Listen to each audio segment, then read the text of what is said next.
Ito yung school ni Shark, which is meron sila sa labas ng room nila na ganito.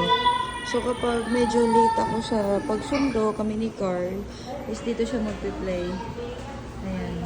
Pero pwede na siyang sunduin anytime. Ito yung mga classmate niya. Ito hindi na sila lumalabas. So ito yung maganda sa school nila. Maganda rin yung ventilation, aircon.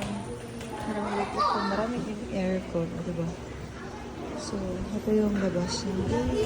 Let's go na, Bashan. Let's go na. Ha? Oh, go slide. Slide, go. Oh, watch out the brother, ha? Watch out.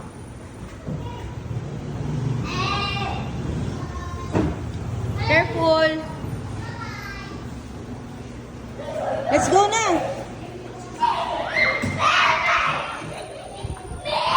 Bashan, let's go na. Get your bag na. Let's go.